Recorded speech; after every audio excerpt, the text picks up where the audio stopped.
Praise God. ದೇವರು ನಮ್ಮನ್ನು ಆಶೀರ್ವದಿಸಲಿ. ಯೇಸು ಕ್ರಿಸ್ತನ ಹೆಸರಿನಲ್ಲಿ ನಾನು ನಿಮಗೆ ಸ್ವಾಗತಿಸುತ್ತೇನೆ.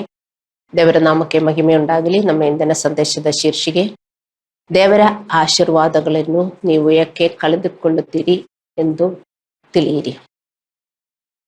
ಪರಮಗೀತ 2:15 ನಾವು ಓದುತ್ತೇವೆ, ತೋಟಗಳನ್ನು ಹಾಳು ಮಾಡುವ ನರಿಮರಿಗಳನ್ನು ಹಿಡಿಯಿರಿ, ನಮ್ಮ ತೋಟಗಳು ಹೂವಾಗಿದೆ. ಈ ಗ್ರಂಥವು ನಮಗೆ ಕಲಿಸುತ್ತದೆ, ಚಿಕ್ಕ ವಿಷಯಗಳನ್ನು ಸುಲಭವಾಗಿ ಕಡೆಗಣಿಸಲಾಗುತ್ತದೆ, ಆದರೆ ವಿಶೇಷವಾಗಿ ಕಾಲಾನಂತರದಲ್ಲಿ ದೊಡ್ಡ ಪರಿಣಾಮಗಳನ್ನು ಬೀರಬಹುದು. ನಮ್ಮಲ್ಲಿ ಅನೇಕರು ನಮ್ಮಲ್ಲಿ ದೇವರ ಯೋಜನೆಗಳನ್ನು ಪೂರೈಸಲು ಅಗತ್ಯವಾಗಿರುವ ಸಣ್ಣ ಸಣ್ಣ ವಿಷಯಗಳನ್ನು ನಾವು ನಿರಂತರವಾಗಿ ನಿರ್ಲಕ್ಷಿಸುತ್ತೇವೆ.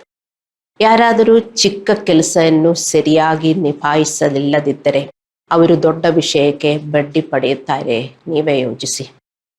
ಇದು ದೇವರ ರಾಜ್ಯದಲ್ಲಿ ತತ್ವವಾಗಿದೆ. ಲೂಕ 16:10.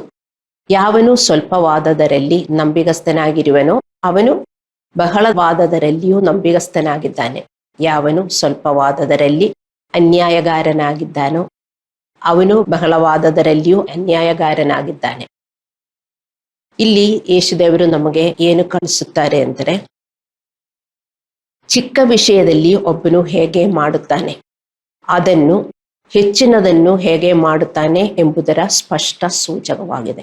ನಾವು ತಿಳ್ಕೊಳ್ತೇವೆ, ಚಿಕ್ಕದು ಪರವಾಗಿಲ್ಲ, ಹಂಗೆ ಬಿಡಬಹುದು ಅಂತ. ಆದರೆ ಚಿಕ್ಕ ಚಿಕ್ಕ ವಿಷಯಗಳಲ್ಲೂ ನಾವು ಸೂಕ್ಷ್ಮವಾಗಿ ಇರಬೇಕು. ಚಿಕ್ಕ ವಿಷಯದಲ್ಲಿ ನಾವು ಫೇತ್ಫುಲ್ ಆಗಿದ್ರೆ ನಮಗೆ ದೊಡ್ಡ ವಿಷಯದಲ್ಲೂ ನಾವು ಫೇತ್ಫುಲ್ ಆಗುತ್ತೇವೆ. ಇದು ಎರಡಿನ ನಡುವೆ ಸಂಬಂಧವಿದೆ. ಯೇಸು ಹೇಳಿದ 2 ದೃಷ್ಟಾಂತಗಳ ಮೂಲಕ ನಾವು ಇದನ್ನು ಅರ್ಥ ಮಾಡಿಕೊಳ್ಳೋಣ. ಮೊದಲನೆಯದು ನಾವು ಲೂಕ 16:1-13 ನೋಡುತ್ತೇವೆ. ಯೇಸುದೇವರು ಈ ರೀತಿ ವಿವರಿಸ್ತಾ ಇದ್ದಾನೆ. ಒಬ್ಬ ಮ್ಯಾನೇಜರು ತನ್ನ ಯಜಮಾನನ ಹಣವನ್ನು ಹಾಳು ಮಾಡಿದನು ಮತ್ತು ಅದಕ್ಕಾಗಿ ನಿಂದಿಸಲ್ಪಟ್ಟಿದನು. ಆದರೆ ತನ್ನನ್ನು ತಾನು ಹೇಗೆ ನೋಡಿಕೊಳ್ಳಬೇಕೆಂದು ಅವನು ಕಂಡುಕೊಂಡನು. ಈ ಸೇವಕನು ಅವನು ತನ್ನ ಯಜಮಾನನಿಗೆ ಕೊಡಬೇಕಾದವರ ಸಾಲಗಳನ್ನು ಕಡಿತಗೊಳಿಸಿದನು. ಇದರಿಂದ ಅವನು ಕೆಲಸ ಕಳೆದುಕೊಂಡಿದ್ದರೂ ಅವರು ಅವನನ್ನು ಇಷ್ಟಪಡುತ್ತಾರೆ ಮತ್ತು ಅವರ ಮನೆಯಲ್ಲಿ ಸೇರಿಸುತ್ತಾರೆ. ನಾನು ಏನು ಮಾಡಬೇಕೆಂದು ನಿರ್ಧರಿಸುತ್ತೇನೆ, ಆದ್ದರಿಂದ ನನ್ನ ಕೆಲಸದಿಂದ ನನ್ನನ್ನು ತೆಗೆದು ಹಾಕಿದರೂ ಜನರು ನನ್ನನ್ನು ಅವರ ಮನೆಯಲ್ಲಿ ಸ್ವೀಕರಿಸಬಹುದು ಎಂದು ಮ್ಯಾನೇಜರ್ ಹೇಳಿದರು. ಈ ನೀತಿಗತೆ ಯೇಸುದೇವರು ಹೇಳಿದರು. ಲೂಕ 16:4. ಯೇಸು ಇಲ್ಲಿ ನಮಗೆ ಒಂದು ಪ್ರಮುಖ ತತ್ವವನ್ನು ಕಲಿಸುತ್ತಿದ್ದಾನೆ. ಈ ಮ್ಯಾನೇಜರ್ ತನ್ನ ಜಾಣತನದಿಂದ ಅವನ ಭವಿಷ್ಯವನ್ನು ನೋಡಿಕೊಂಡನು. ತುಂಬಾ ಜಾಣತನ ತೋರಿಸಿದಾನೆ ಇಲ್ಲಿ, ಅಲ್ಲವೇ? ಅದೇ ತರ ಇವನು ತೋರಿಸಿರೋ ಜಾಣತನ ಕೆಟ್ಟದು.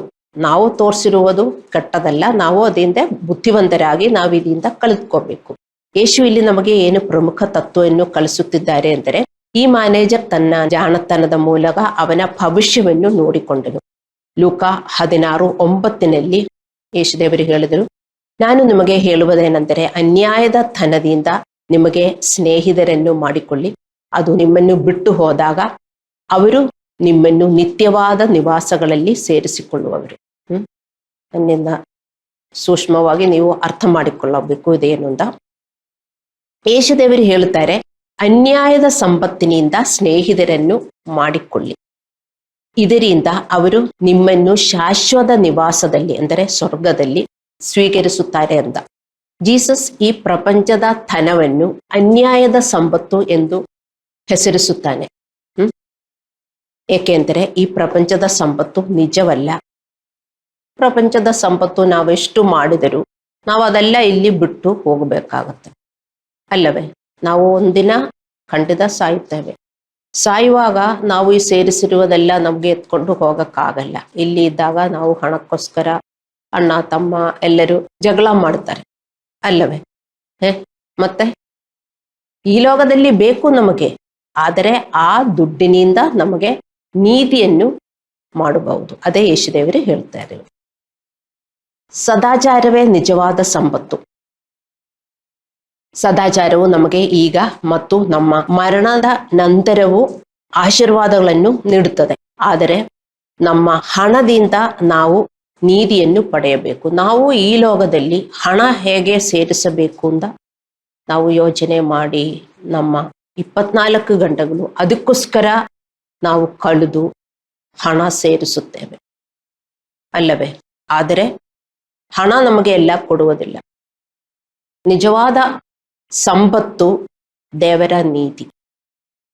ಹೌದು, ಹಣ ನಮಗೆ ಬೇಕು. ದುಡ್ಡುಗೋಸ್ಕರ ನಾವು ದುಡಿಯುವಾಗ ಅದರ ಜೊತೆಗೆ ದೇವರ ರಾಜ್ಯದಲ್ಲೂ ನೀತಿ ಮಾಡುವುದಕ್ಕೆ ನಾವು ಪರಿಶ್ರಮಿಸಬೇಕು. ದೇವರ ರಾಜ್ಯದಲ್ಲಿ ನಮಗೆ ನೀತಿ ಇದ್ರೆ ಈ ಲೋಕದಲ್ಲೂ ನಮಗೆ ಆಶೀರ್ವಾದ ಉಂಟಾಗುತ್ತದೆ ಮತ್ತು ನಾವು ಸತ್ತ ಮೇಲೂ ನಮಗೆ ಆಶೀರ್ವಾದ ಉಂಟಾಗುತ್ತದೆ. ನೋಡಿ, ಈ ಸೇವಕನು ಜಾಣತನ ತೋರಿಸಿದಾನೆ ಇಲ್ಲಿ. ನಿಮಗೆ ಗೊತ್ತಾಯ್ತಲ್ಲ? ಅದೇ ತರ ನಮ್ಮ ದುಡ್ಡಿನಿಂದ ನಾವು ಜಾಣರಾಗಿ ನಾವು ಜೀವನ ಮಾಡಬೇಕು. ನಾವು ನಮ್ಮ ಹಣವನ್ನು ದೇವರ ರಾಜ್ಯದ ಕೆಲಸಕ್ಕಾಗಿ ಬೆಳೆಸಬೇಕು. ಯೇಸುದೇವರು ಇಲ್ಲಿ ಹಿಂಗೆ ಹೇಳಿದ್ರು, ನಾನು ನಿಮಗೆ ಹೇಳುವುದೇನೆಂದರೆ, ಅನ್ಯಾಯದ ಹಣದಿಂದ ನಿಮಗೆ ಸ್ನೇಹಿತರನ್ನು ಮಾಡಿಕೊಳ್ಳಿ. ಅದು ನಿಮ್ಮನ್ನು ಬಿಟ್ಟು ಹೋದಾಗ ಒಂದಿನ ಅದು ಬಿಟ್ಟು ಹೋಗುತ್ತದೆ. ಅವರು ನಿಮ್ಮನ್ನು ನಿತ್ಯವಾದ ನಿವಾಸಗಳಲ್ಲಿ ಸೇರಿಸಿಕೊಳ್ಳುವರು. ಈ ದೃಷ್ಟಾಂತದ ಮೂಲಕ ಯೇಸುದೇವರು ನಮಗೆ ಏನು ಕಳಿಸುತ್ತಾನೆ ಅಂದರೆ, ನಾವು ನಮ್ಮ ಹಣದಿಂದ ಸ್ನೇಹಿತರನ್ನು ಸಂಪಾದಿಸಬೇಕು. ನಮ್ಮ ಹಣದಿಂದ ಆ ಸ್ನೇಹಿತರು ಸ್ವರ್ಗದಲ್ಲಿ ಇರಬೇಕು. ಅರ್ಥ ಮಾಡಿಕೊಳ್ಳಿ.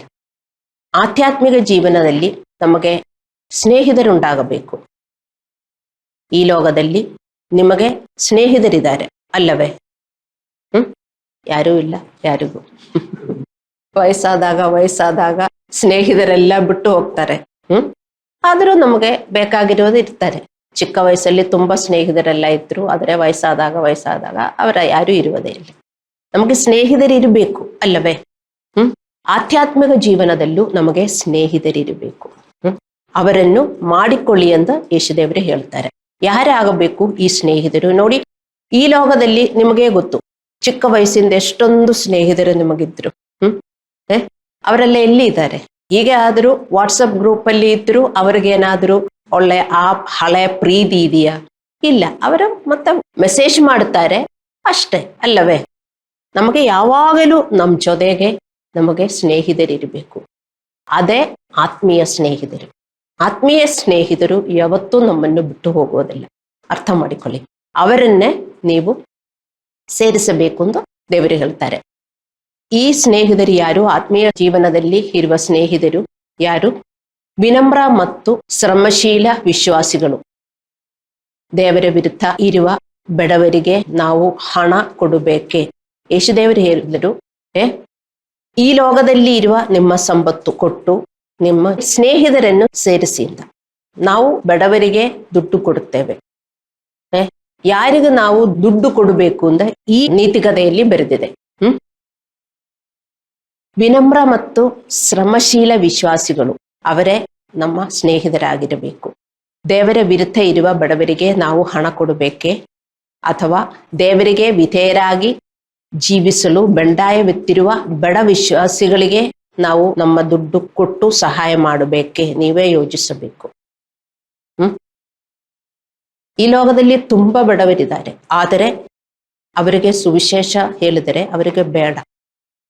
ಹಿಂಗೆಲ್ಲ ನಮಗೆ ಜೀವನ ಮಾಡಕ್ಕಾಗಲ್ಲ ಅಂತ ಅವರು ಹೇಳಿ ಯೇಸುದೇವರ ಹತ್ರ ಬರುವುದಿಲ್ಲ. ಮತ್ತೆ ಯೇಸುದೇವರ ಹತ್ರ ಬಂದರೂ ತುಂಬಾ ಬಡವರು ನಮ್ಮ ಜೊತೆಗಿದ್ದಾರೆ. ಅವರಿಗೆ ದೇವರ ದಾರಿಯಲ್ಲಿ ನಡೆಯುವುದು ಬೇಡ. ಅವರಿಗೆ ಕೊಡಬೇಕೆ? ನೀವೇ ಈ ನೀತಿಕತೆಯನ್ನು ಓದಿ ನೀವು ಅರ್ಥ ಮಾಡಿಕೊಳ್ಬೇಕು. ಹಲ್ಲೆಲೂಯಾ. ಸ್ವರ್ಗದ ನಿವಾಸದಲ್ಲಿ ನಮ್ಮನ್ನು ಸ್ವಾಗತಿಸುವ ಬಡ ಸ್ನೇಹಿತರಿಗೆ ನೀವು ನೀಡಬೇಕು. ನೀವು ಅವರನ್ನು ಹೇಗೆ ಗುರುತಿಸುತ್ತೀರಿ? ಅವರು ಆರ್ಥಿಕ ಸಮಸ್ಯೆಗಳನ್ನು ಕೊಂಡಿರುವ ವಿನಮ್ರ ಮತ್ತು ಶ್ರಮಶೀಲ ವಿಶ್ವಾಸಿಗಳು. ಅವರು ಮತ್ತು ನಿಮ್ಮ ನಾಯಕರು ಮೋಶವನ್ನು ಭಯ ಮತ್ತು ನಡುಕದಿಂದ ಕೆಲಸ ಮಾಡುವವರಾಗಿರಬೇಕು.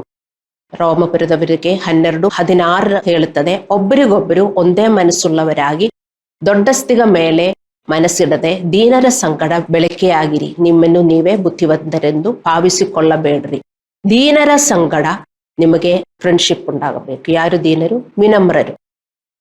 ವಿನಮ್ರರೆಂದರೆ ಅವರು ದೇವರ ರಾಜ್ಯದಲ್ಲಿ ದೇವರ ಪ್ರಿನ್ಸಿಪಲ್ ಪ್ರಕಾರ ಜೀವನ ಮಾಡುವುದಕ್ಕೆ ರೆಡಿಯಾಗಿದ್ದಾರೆ. ಅಲ್ಲವೇ? ನೀವು ಅರ್ಥ ಮಾಡ್ಕೋಬೇಕು. ಹಲ್ಲೆಲೂಯ.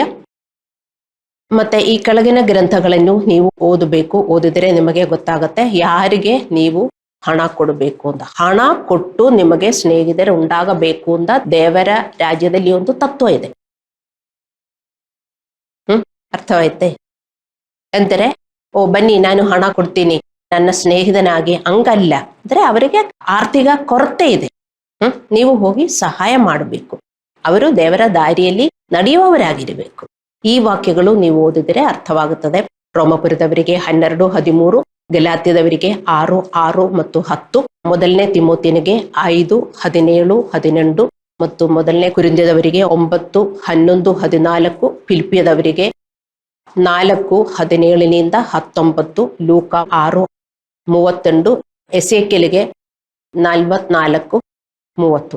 ಈ ವಾಕ್ಯಗಳು ನೀವು ಓದಿದರೆ ದೇವರು ಕಮಾಂಡ್ ಮಾಡಿರುವ ಯಾರಿಗೆ ಕೊಡಬೇಕು ಅಂತ ಇದರಲ್ಲಿ ಬರೆದಿದೆ. ನಾನು ಓದ್ತಾ ಇಲ್ಲ, ನೀವು ಮನೆಯಲ್ಲಿ ಹೋಗಿ ಓದಬೇಕು. ಏಕೆಂದರೆ ನೀವು ಜಾಣರಾಗಿರಬೇಕು.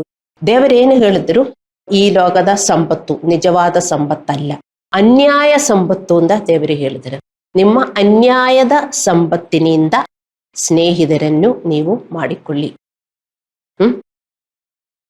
ಅರ್ಥವಾಯ್ತೆ? ಅಂದರೆ ಆವಾಗ ನಿಮಗೆ ಸ್ವರ್ಗದಲ್ಲಿ ನೀತಿ ಉಂಟಾಗುತ್ತದೆ. ಮತ್ತೆ ಜ್ಞಾನೋಕ್ತಿಗಳು 11:24 ಬರೆದಿದೆ, ಒಬ್ಬನು ತನ್ನ ಧನವನ್ನು ಚೆಲ್ಲಿದರೂ ಅವನಿಗೆ ವೃತ್ತಿ, ಮತ್ತೊಬ್ಬನ ನ್ಯಾಯವಾದದನ್ನು ಬಿಗಿ ಹಿಡಿದರೂ ಅವನಿಗೆ ಬಡತನ. ನ್ಯಾಯವಾದದು ನಾವು ಕೊಡಬೇಕು. ನಮಗೆ ಸಿಗುವ ಎಲ್ಲಾ ದುಡ್ಡು ನಮಗೆ ಸ್ಪೆಂಡ್ ಮಾಡುವುದಕ್ಕಲ್ಲ. ದೇವರೇ ಆರೋಗ್ಯ ಕೊಟ್ಟಿದ್ದಾರೆ, ದೇವರ ಆಲಯ ನಡೆಯಬೇಕು ಅಲ್ಲವೇ? ಅದಕ್ಕೆಲ್ಲ ನಾವು ಹಣ ಕೊಡಬೇಕು ಅಂತ ಬೈಬಲಲ್ಲಿ ಬರೆದಿದೆ. ಆದ್ರೆ ನಾವು ಕೊಟ್ರೆ ನಮಗದು ಮತ್ತು ದೇವರು ವಾಪಸ್ ಕೊಡ್ತಾರೆ. ಆಶೀರ್ವಾದದಲ್ಲಿ ಹಣ, ಮತ್ತೆ ನಮ್ಗೆ ರೋಗ ಬರಲ್ಲ, ಹಂಗೆಲ್ಲ ನಮಗೆ ದೇವರ ಆಶೀರ್ವಾದ ಕೊಡ್ತಾರೆ. ಈ ವಾಕ್ಯಗಳು ನೀವು ಓದಿದರೆ ನಿಮಗೆ ಅರ್ಥವಾಗುತ್ತೆ. ಎಸೇಕೆಲಿಗೆ 44:30, ಫಿಲಿಪ್ಪಿಯದವರಿಗೆ 4:17-19 ಮತ್ತು 2ನೇ ಕೊರಿಂಥದವರಿಗೆ 9:7. ನೀವು ದೇವರಿಗೆ ಹಣ ಕೊಟ್ಟಿದ್ದರೆ ನಿಮಗೆ ಸಿಗುವ ಆಶೀರ್ವಾದಗಳನ್ನು ಈ ವಾಕ್ಯದಲ್ಲಿ ಬರೆದಿದೆ. ನೀವು ಹೋಗಿ ಓದಬೇಕು. ಅಲ್ಲ ಅಂದ್ರೆ ನೀವು ತಿಳ್ಕೊಡ್ತೀವಿ, ಚರ್ಚೆಗೆ ಹೋಗಿದರೆ ದುಡ್ಡು ಕೊಡ್ಬೇಕಾ, ನನ್ನ ದುಡ್ಡೆಲ್ಲ ಕಲಿತ್ಕೊಳ್ತದೆ ಅಂತ ನೀವು ತಿಳ್ಕೋಬಾರದು. ದೇವರ ಸೇವೆಗೆ ನೀವು ದುಡ್ಡು ಕೊಡುವಾಗ ಅದು ದೇವರ ಆಜ್ಞೆ ಆಗಿದೆ. ದೇವರು ಹೇಳುವ ಪ್ರಕಾರ ಕೊಟ್ರೆ ಇಲ್ಲಿ ಬರೆದಿದೆ, ಒಬ್ಬನು ತನ್ನ ಧನವನ್ನು ಚೆಲ್ಲಿದರೂ ಅವನಿಗೆ ವೃತ್ತಿ, ಮತ್ತೊಬ್ಬನು ನ್ಯಾಯವಾದದನ್ನು ಬಿಗಿ ಹಿಡಿದರೂ ಅವನಿಗೆ ಬಡತನ. ನಾವು ನಮ್ಮ ಆದಾಯದ ಪಾಲನ್ನು ಚರ್ಚಿಗೆ, ದೇವರ ರಾಜ್ಯದ ಕೆಲಸಕ್ಕೆ ನೀಡಬೇಕು. ಅದು ನಾವು ನೀಡುತ್ತೇವೆ. ಆದರೆ ಅದರ ಹೊರತಾಗಿ ನಾವು ದೇವರ ಕೆಲಸಕ್ಕೆ ನೀಡಬೇಕಾದದು ಮೇಲೆ ತಿಳಿಸಿದ ಧರ್ಮಗ್ರಂಥಗಳನ್ನು ನೀವು ಓದಿದರೆ ನಿಮಗೆ ಅರ್ಥವಾಗುತ್ತದೆ. ದೇವರ ಕೆಲಸಕ್ಕೆ ನೀಡುವ ಈ ರೀತಿಯ ನೀಡುವಿಕೆ ಸ್ವಲ್ಪವೇ ಎಂದು ನಾವು ಯೋಚಿಸಬಹುದು. ಈ ನೀತಿಗೆ ಏನು ಹೇಳುತ್ತದೆ ಅಂದರೆ, ಯೇಸುದೇವರು ಹೇಳಿದ್ರು ದೇವರಿಗೆ ಕೊಡಬೇಕು ಮತ್ತು ನಿಮ್ಮ ದುಡ್ಡು ಕೊಟ್ಟು ಸ್ನೇಹಿತರನ್ನು ನೀವು ಮಾಡಬೇಕು. ಈ ವಾಕ್ಯ ನೀವು ಓದಿದರೆ ಅದು ಏನೊಂದು ಚಿಕ್ಕ ವಿಧೇಯತೆ ಎಂದು ನೀವು ತಿಳ್ಕೋಬಹುದು ಅಲ್ಲವೇ? ದೇವರ ಕೆಲಸಕ್ಕೆ ನೀಡುವ ಈ ರೀತಿಯ ನೀಡುವಿಗೆ ಸ್ವಲ್ಪವೇ ಎಂದು ನೀವು ಯೋಚಿಸಬಹುದು. ಇದು ಮುಖ್ಯವಲ್ಲ ಎಂದು ನೀವು ಭಾವಿಸುತ್ತೀರಿ.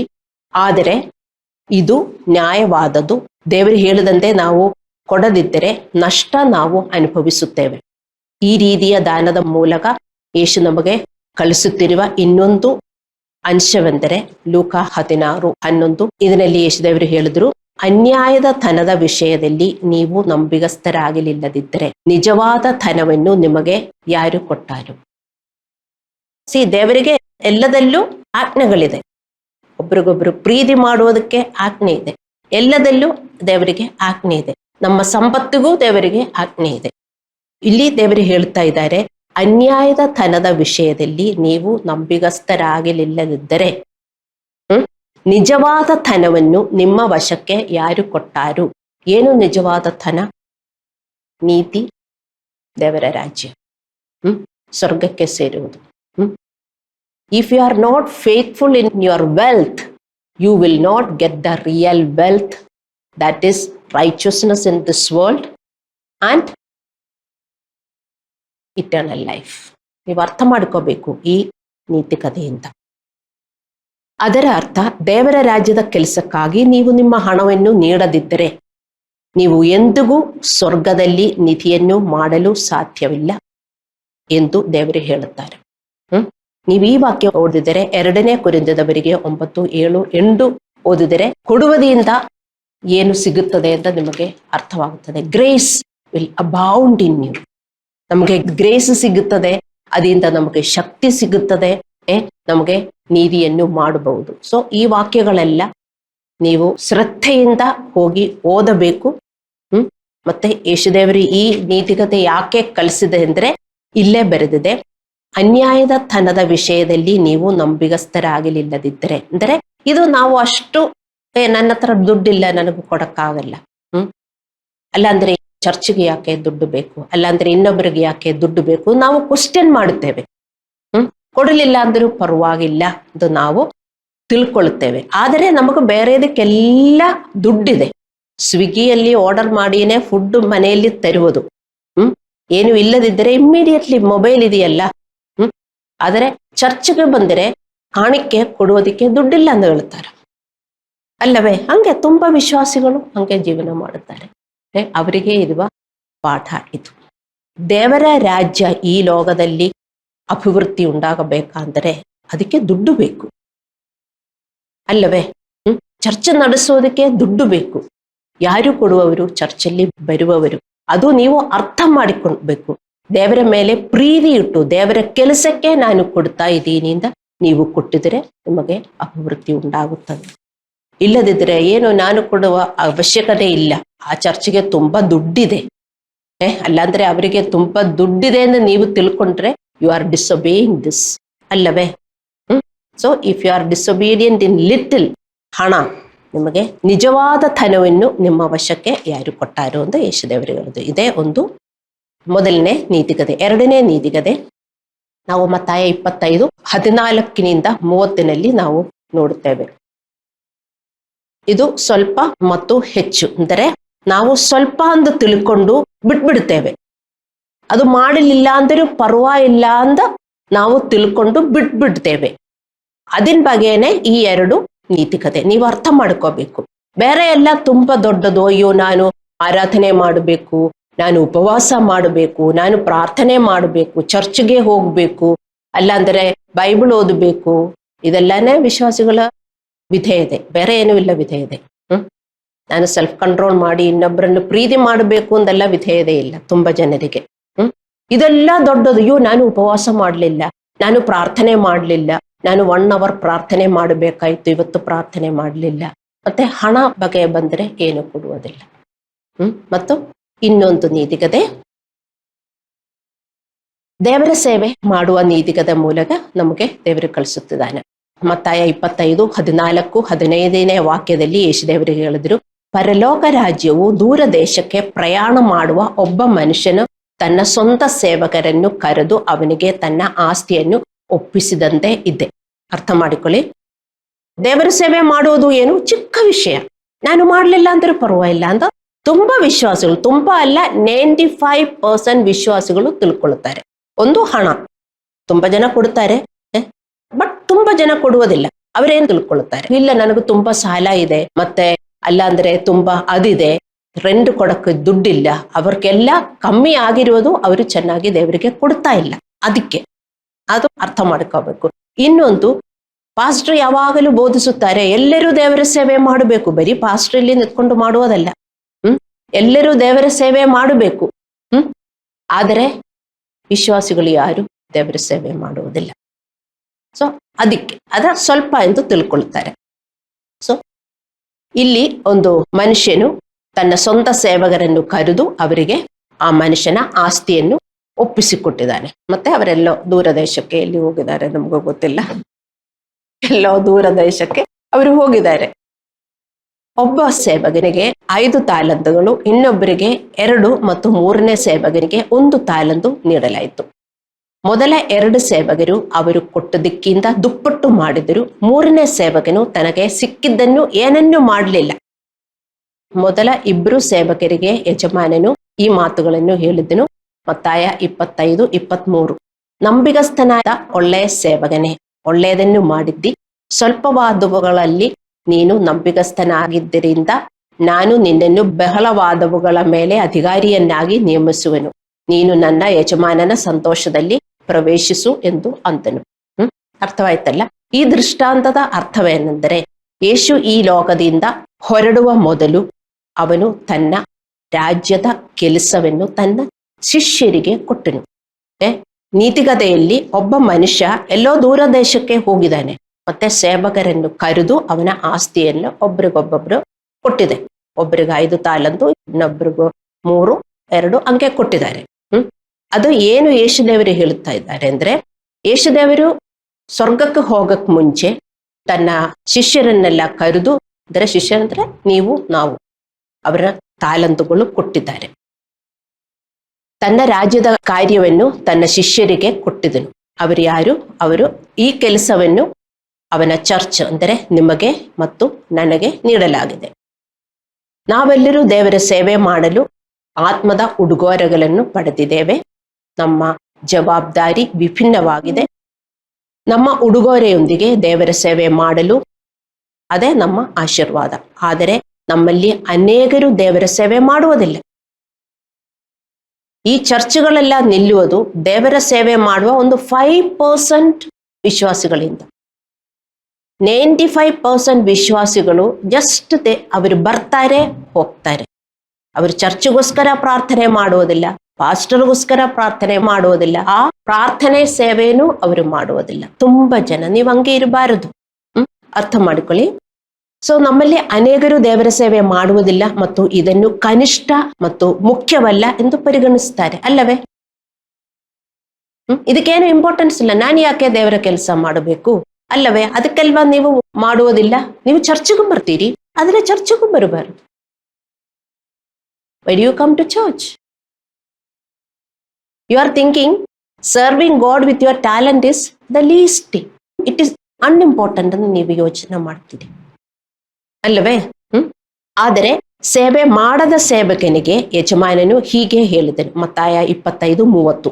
ಕೆಲಸಕ್ಕೆ ಬಾರದ ಈ ಆಳನ್ನು ಹೊರಗೆ ಕತ್ತಲಿಗೆ ಹಾಕಿ ಬಿಡ್ರಿ ಎಂದು ಹೇಳಿದನು. ಅಲ್ಲಿ ಗೋಳಾಟವು ಹಲ್ಲು ಕಡಿಯೋಣವು ಇರುವವು. ಸೊ ಕೆಲಸ ಮಾಡದ ವಿಶ್ವಾಸಿಗಳು, ಸೇವೆ ಮಾಡದ ವಿಶ್ವಾಸಿಗಳೆಲ್ಲರೂ ಏನು? ಕೆಲಸಕ್ಕೆ ಬಾರದ ವಿಶ್ವಾಸಿಗಳು, ಗುಡ್ ಫಾರ್ ನಥಿಂಗ್ ವಿಶ್ವಾಸಿಗಳು ಇಲ್ಲಿ ಬರೆದಿದೆ.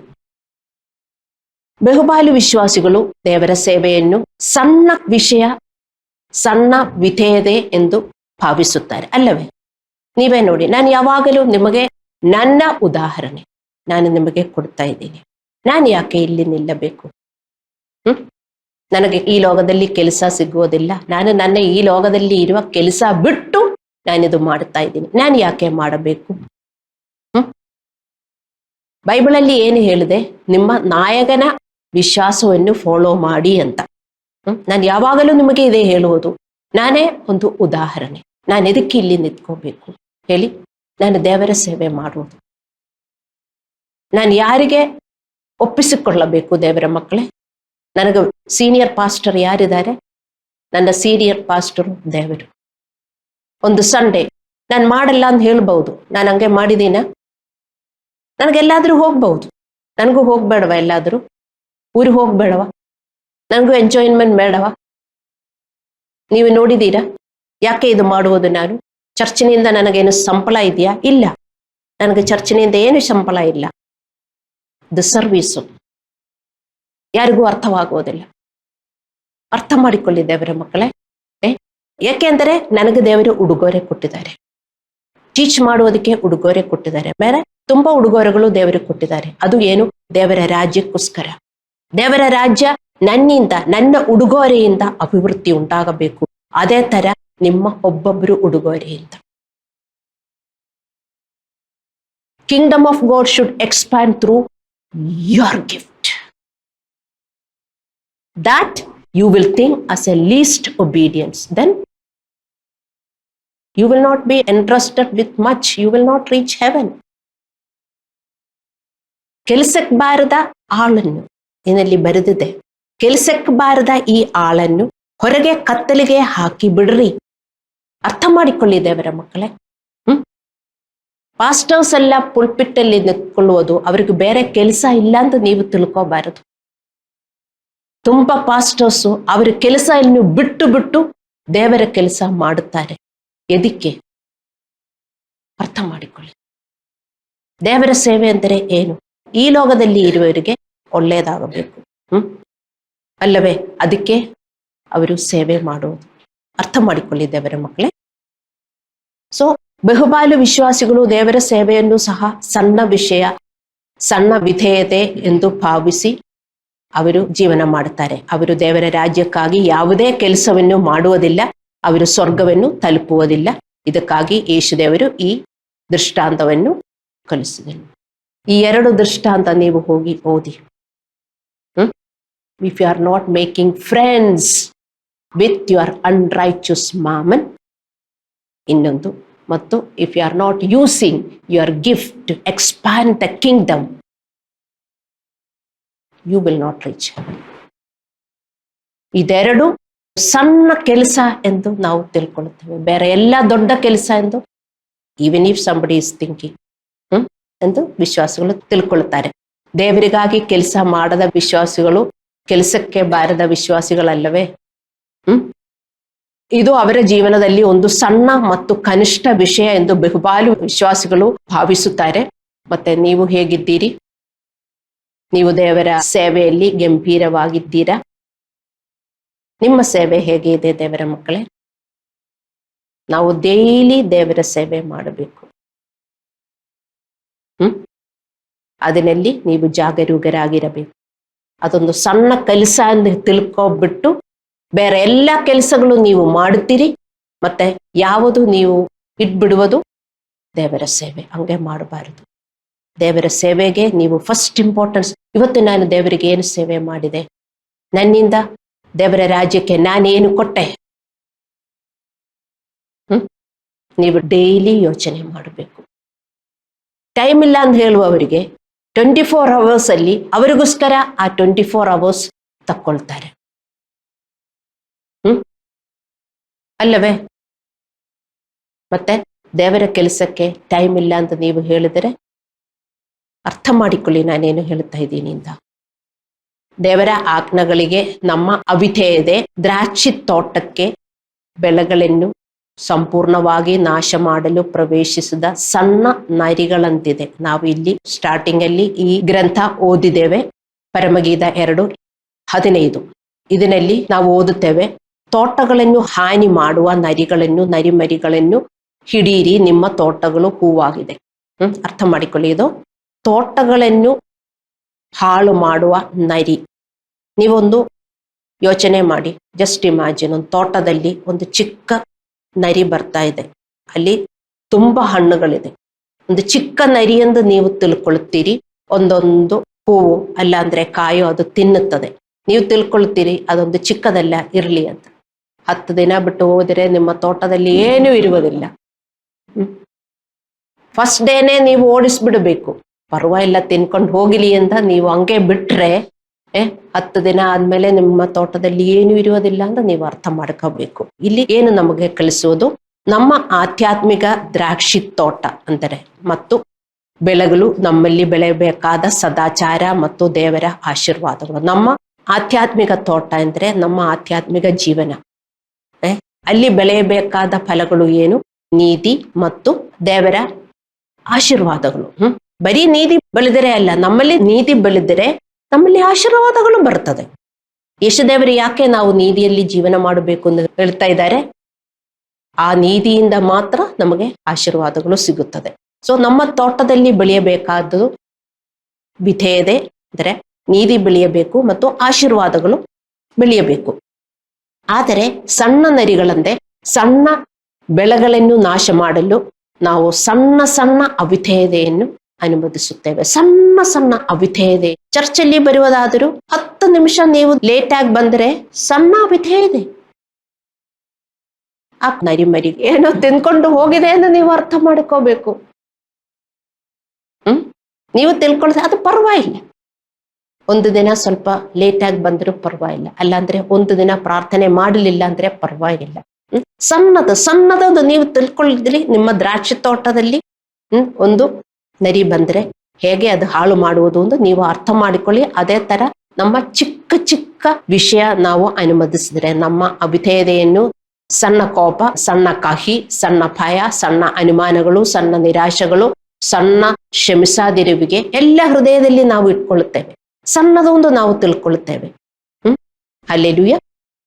ಅಥವಾ ದೇವರ ಕೆಲಸಕ್ಕೆ ದೇವರು ಹೇಳುವ ಪ್ರಕಾರ ಕೊಡುವುದಿಲ್ಲ, ನಿಮ್ಮ ಜಿಪುಣತನ, ದೇವರ ಸೇವೆ ಮಾಡುವುದಿಲ್ಲ, ದೇವರು ಹೇಳುವ ಪ್ರಕಾರ ದೇವರ ಸೇವೆ ಮಾಡುವುದಿಲ್ಲ, ಮತ್ತೆ ಅಥವಾ ಅದರಲ್ಲಿ ನೀವು ನಿರಂತರವಾಗಿರುವುದಿಲ್ಲ, ನೀವು ಎಲ್ಲಾ ರೀತಿಯ ಮನಸ್ಸುವಿಗೆಯನ್ನು ಹೊಂದಿರುತ್ತೀರಿ.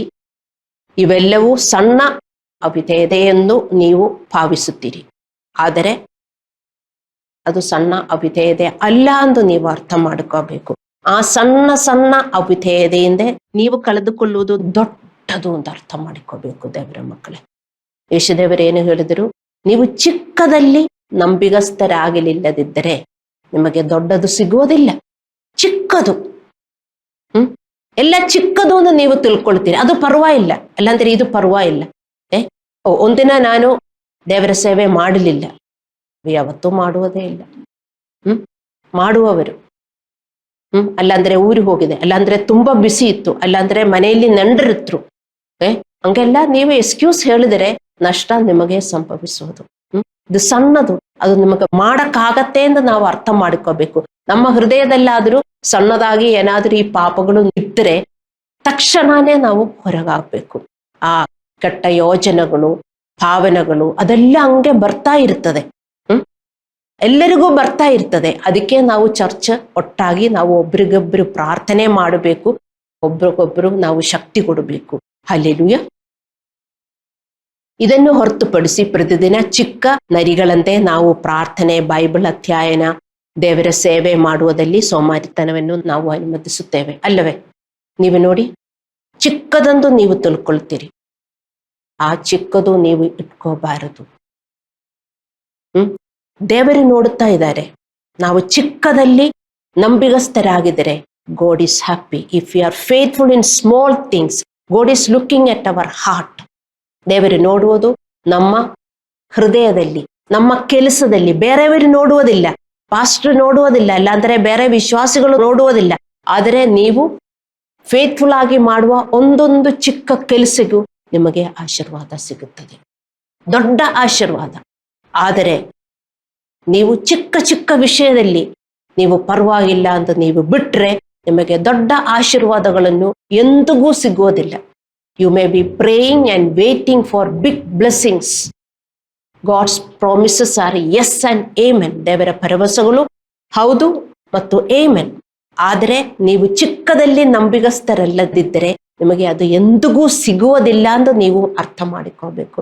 ನೀವು ಪ್ರಾರ್ಥಿಸುತ್ತಾ ಇರಬಹುದು, ಮತ್ತೆ ಆರಾಧನೆ ಮಾಡ್ತಾ ಇರಬಹುದು, ಉಪವಾಸ ಮಾಡ್ತಾ ಇರಬಹುದು, ಆದರೆ ನಿಮ್ಮ ಹಣ ಕೊಡುವಿಕೆ ಹೇಗೆ ಇದೆ ಮತ್ತು ನಿಮ್ಮ ದೇವರ ಸೇವೆ ಹೇಗೆ ಇದೆ, ಇದೆರಡು ವಿಶ್ವಾಸಿಗಳು ತಿಳ್ಕೊಳ್ಳುತ್ತಾರೆ. ಅದು ಸಣ್ಣದು, ಪರವಾಗಿಲ್ಲ. ನಾನು ಕೊಡಲಿಲ್ಲ ಅಂದರೂ ಚರ್ಚ್ ನಡೆಯುತ್ತೆ. ಹೌದು, ನೀವು ಕೊಡಲಿಲ್ಲ ಅಂದರೂ ಚರ್ಚ್ ನಡೆಯುತ್ತೆ. ನಾನು ಅದೇ ಯಾವಾಗಲೂ ಹೇಳುವುದು, ನೀವೊಬ್ರು ಕೊಡಲಿಲ್ಲ ಆದರೂ ಚರ್ಚ್ ನಡೆಯುತ್ತೆ, ಮತ್ತೆ ನಿಮಗೇ ನಷ್ಟ ಆಗುತ್ತದೆ. ಅದಕ್ಕೆ ಚರ್ಚ್ ಹೇಳಿಕೊಡುವುದು. ಮತ್ತೆ ಚರ್ಚ್ ಹಂಗೆ ಹೇಳಿದರೆ ಏನು ವಿಶ್ವಾಸಿಗಳು ತಿಳ್ಕೊಳ್ತಾರೆ, ಚರ್ಚ್ಗೆ ದುಡ್ಡು ಮಾಡುವುದಕ್ಕೆ ಎಂದಿಗೂ ಅಲ್ಲ. ಚರ್ಚ್ ಇರುವುದು ನಿಮಗೆ ದೇವರ ಉಪದೇಶ ಕೊಡುವುದಕ್ಕೆ. ದೇವರ ಉಪದೇಶದಿಂದ ನಿಮ್ಮ ಪರಿಸ್ಥಿತಿಗಳು ಬದಲಾಗಬೇಕು ಅಲ್ಲವೇ? ಅರ್ಥ ಮಾಡಿಕೊಳ್ಳಿ. ಸೊ ದೇವರ ಸೇವೆ ಚಿಕ್ಕದು ಅಂತ ನೀವು ಇಟ್ಕೋಬಾರದು. ಯಾರ್ಯಾರು ದೇವರ ಸೇವೆ ಮಾಡುತ್ತಾ ಇಲ್ಲವೋ ಅರ್ಥ ಮಾಡಿಕೊಳ್ಳಿ, ಅವ್ರ ಕೆಲಸಕ್ಕೆ ಬಾರದು ವಿಶ್ವಾಸಿಗಳೊಂದು ಬೈಬಲಲ್ಲೇ ಬರೆದಿದೆ. ಅಂದ್ರೆ ಅವರಿಂದ ಕಿಂಗ್ಡಮ್ಗೆ, ದೇವರ ರಾಜ್ಯಕ್ಕೆ ಏನಾದರೂ ಉಪಯೋಗ ಇದೆಯಾ? ನಿಮ್ಮ ಲೈಫಿಂದ ದೇವರ ರಾಜ್ಯಕ್ಕೆ ಏನಾದರೂ ಉಪಯೋಗ ಇದೆಯಾ? ಅದಕ್ಕೆ ಕೆಲಸಕ್ಕೆ ಬಾರದು ವಿಶ್ವಾಸಿಗಳೊಂದು ಇದರಲ್ಲಿ ಬರೆದಿದೆ. ಅರ್ಥ ಮಾಡಿಕೊಳ್ಳಿ. ನೀವು ದೇವರ ಸೇವೆ ಮಾಡಬೇಕು ಮತ್ತು ಇನ್ನೊಬ್ಬರನ್ನು ಸೇವೆ ಮಾಡುವುದಕ್ಕೆ ನೀವು ಎಬ್ಬಿಸಬೇಕು. ಹಲ್ಲೆಲೂಯ. ಸಣ್ಣ ಅವಿಧೇಯತೆಯ ಬಗ್ಗೆ ಎಚ್ಚರವಾಗಿರಿ. ನೀವು ಸ್ವಲ್ಪ ವಿಧೇಯತೆಯಲ್ಲಿ ನಂಬಿಗಸ್ತರಾಗಿಲ್ಲದಿದ್ದರೆ ದೇವರಿಂದ ದೊಡ್ಡದೇನು ನೀವು ಪಡೆಯುವುದಿಲ್ಲ. ಪ್ರಚಾರ ಮತ್ತು ದೇವರ ಒಳವು ಮತ್ತು ಒಳ್ಳೆಯ ವಿಷಯಗಳನ್ನು ದೇವರು ನಿಮಗೆ ಒಪ್ಪಿಸುವುದಿಲ್ಲ. ಅರ್ಥ ಮಾಡಿಕೊಳ್ಳಿ. ಚಿಕ್ಕ ವಿಷಯಗಳು ಡೈಲಿ ನೀವು ನೋಡಿ, ಯಾವುದು ಚಿಕ್ಕದಾಗಿ ನೀವು ನಿರ್ಲಕ್ಷಿಸಿದರೆ ಅದರಿಂದ ನಿಮಗೆ ದೊಡ್ಡದು ನೀವು ಕಳೆದುಕೊಳ್ಳುವುದು. ಇವತ್ತಿನ ಮೆಸೇಜ್ ಇಂದ ಅರ್ಥ ಮಾಡಿಕೊಳ್ಳಿ. ನಾವು ಕಣ್ಣುಗಳನ್ನು ಮುಚ್ಚಿ ಪ್ರಾರ್ಥನೆ